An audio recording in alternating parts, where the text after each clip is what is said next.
Hi everyone, welcome to the Whiteleyverse with me, Connor Whiteley, for another daily short story. Now, before I start today's story, please remember to like, comment and subscribe to the channel so you don't miss any new content, and the engagement really helps the Whiteleyverse with the YouTube algorithm. Also, if you want to buy this short story and any of my other fiction, then they're available from all major ebook retailers and at your local bookstore and local library if you requested, and you can order paperback copies from Amazon. Now, here's today's short story. I hope you enjoyed just as much as I did writing it. Manipulative time. Navaeh wasn't exactly sure when she had first started to hate manipulators with an utter passion. She wasn't actually opposed to manipulations in all its forms, because she manipulated people in her quest to create time loops, so just because someone manipulated another, it didn't always make them a bad person. But there were surely limits. She only manipulated people to trap them in time loops so she could feed off their time energy, from all the lives, years and things they would never get to do. Yet she was only consuming all the time energy, so she could see the man she loved again. There was always a purpose greater than herself in her manipulation. Unlike Bradley Crane, Navaeh slipped into the deadly silent police station, went along a long concrete corridor, and hummed lightly to herself. She smiled at the sleeping police officer hunched over his desk as she went past him. His mouth was wide open, and she was half tempted to practice throwing paper balls into his mouth. She didn't have the time, the energy, or the motivation to mess with him. As long as he slept, the more she could focus on her job. She had to get Bradley Crane out of this timeline. Her footsteps echoed lightly off the perfectly smooth walls. She slipped through a large fire door and admired all the rows upon rows of cells that lined the large room she was inside. The cell block inside the police station had 20 tiny cells inside. Each cell had a man or woman crawled up on the metal bed that was tucked against the far door. Navaeh ran her fingers over the icy cold metal bars, and she could hear the rain lash, slash and pound the small skylight above her. A flash of lightning lit up the cells too. Navaeh grinned to herself as she went along the row of cells, looking at each of the men or women inside each one. The prisoners were hardly anything to look at.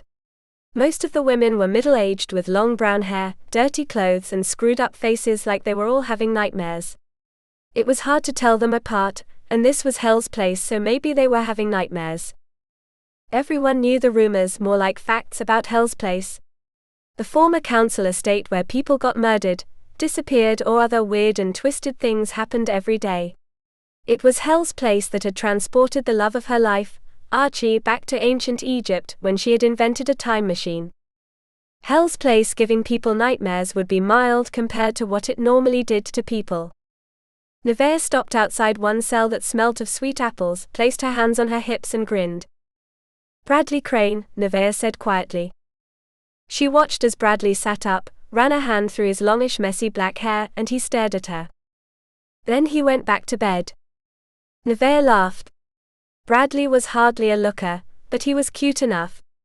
His high cheekbones, longish hair, and boyish features that made him look 5 years younger than he actually was probably why it was easy for him to manipulate and abuse women. Until one finally fought back and realized how Bradley was controlling her, ruining her life, and isolating her from everyone who had ever loved her. "Bradley," Navaeh said, tapping on the cells. "Aren't you scared of waking the guards?" Bradley said, still not getting up. Navaeh smiled. "I am a friend of Edward Hale's. I think I am quite safe." Bradley shot up. He ran to the bars and stared at Navaeh. Edward Hales was the lord from the 1800s, who owned the land Hell's Place was built on, and as much as Navaeh didn't like to admit it, he was the monster behind everything that happened in Hell's Place, and ultimately everyone was his puppet. Even her. It was Edward that had sent her boyfriend to ancient Egypt, and given her the power to create time loops. If she didn't collect enough time energy, then it would be impossible for Archie to survive the 2,000 years to see her again. She was not letting the man she loved die. Not in the past, not in the present, not in the future. He was not dying, if she had anything to say about it. Edward Hales? Bradley asked carefully. Is he real? Is he coming to save me? Is he coming to set me free? Navaeh cocked her head. Bradley might have been a manipulator, but she was surprised he was hunched, fearful, and he was acting almost childish. No, she said, but I might save you in a way. Tell me about your victim. Bradley slammed his fist against the bars, and his sweet apple-scented aftershave filled the air. Tina was not a victim. She was a young woman with mental health problems, a lot of chronic pain, and she needed to be looked after. Navaeh's hands formed fists. She hated men, or anyone for that matter, who targeted and took advantage of people who needed help. Tina was so depressed and anxious most days, she couldn't get out of bed. She couldn't cook her own dinner, she couldn't go outside, she needed to be looked after. I saved her. Navaeh ran her fingers over the cold bars, another flash of lightning lit up the cells and she laughed. You really are crazy. You know what is going to happen to you, right? Bradley gripped Navaeh's fingers and threatened to rip them apart. So you do, she said, not bothered about her fingers. You know tomorrow you will be put before a judge, and your trial date will be set. You will not plead guilty, you will be offered bail and Tina will be free.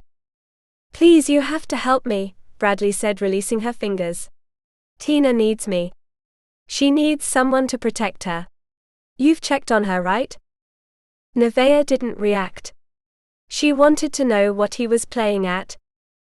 I take that as a yes, Bradley said, his eyes turning watery. She's dangerously thin, correct? She's anorexic.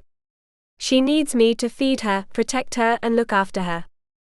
Navaeh backed away. She hadn't checked up on Tina, because Tina wasn't her problem. Bradley was, but what if he was telling the truth? What if Tina's life was at risk because he was in here, and she was all alone? This was hell's place after all. Edward Hales or one of his evil schemes might be targeting Tina right now. Tina might be murdered, disappear, or another twisted thing might happen to her. Tina's a sweet woman, you know? She loves her university studies, she loves helping people, and she volunteers for HealthWatch. Navaeh nodded. That was impressive. HealthWatch was an independent organization that held the UK's health services to account, improved access to medical care, and they did a lot of impressive work. It was great, Tina was a part of the organization. If I'm in here and Tina dies, all her good work stops. Do you want that on your conscience? Navaeh looked at him. His high cheekbones and longish black hair barely visible in the darkness, and his sweet apple-scented aftershave filling the air between them. Another flash of lightning lit up his face, and Navaeh couldn't be sure.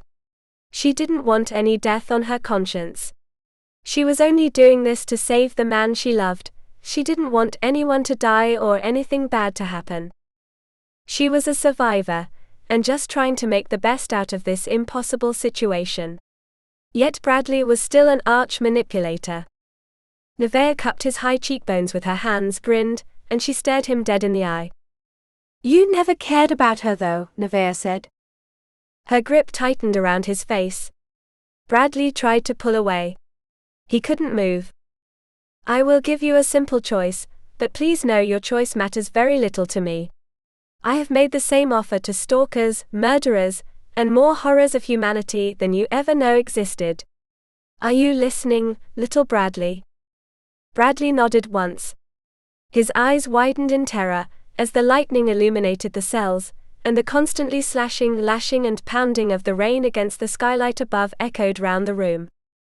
Do you want me to create a time loop for you so you can relive a single day with Tina, until the end of time?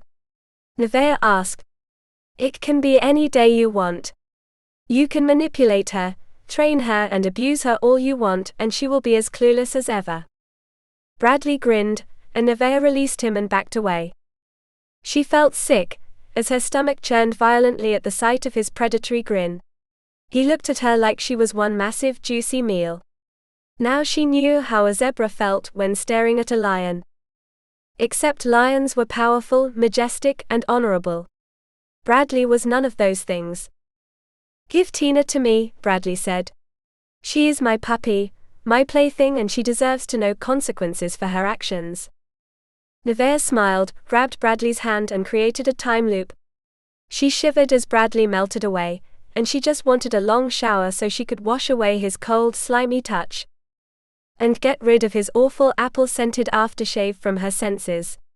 The damn aftershave was probably so strong it had seeped into her clothes. At least Bradley was gone, locked away in a pocket dimension forever, just reliving the same day with Tina over and over again. He wouldn't even remember Tina had betrayed him, so Tina would be safe in that pocket dimension.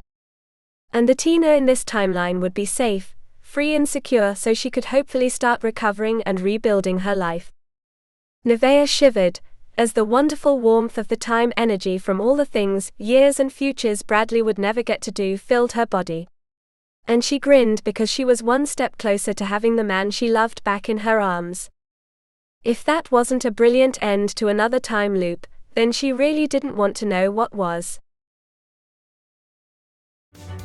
Welcome back everyone, it's me again, Connor Whiteley. So I really hope that you enjoyed today's story, because I flat out love writing, creating stories and sharing them with you. If you really enjoyed today's story, then please remember to like, comment and subscribe to the channel so you don't miss any new content, and the engagement really helps the Whiteleyverse with the YouTube algorithms. And if you want to buy this short story or any of my other fiction, then they're available from all major ebook retailers, and you can get them from your local library if you requested, and you can order the paperback copies from Amazon, your local bookstore or local library if you request it. Lastly, if you want to support the channel on a one-off basis, then you can now buy me a coffee at buymeacoffee.com/Connor Whiteley. Also, if you know anyone who would enjoy today's story, then please share it with them. I'm always really grateful when you wonderful people help spread the word about the channel. So, thanks for watching the Whiteleyverse, and I'll see you again soon. Have a great day, everyone.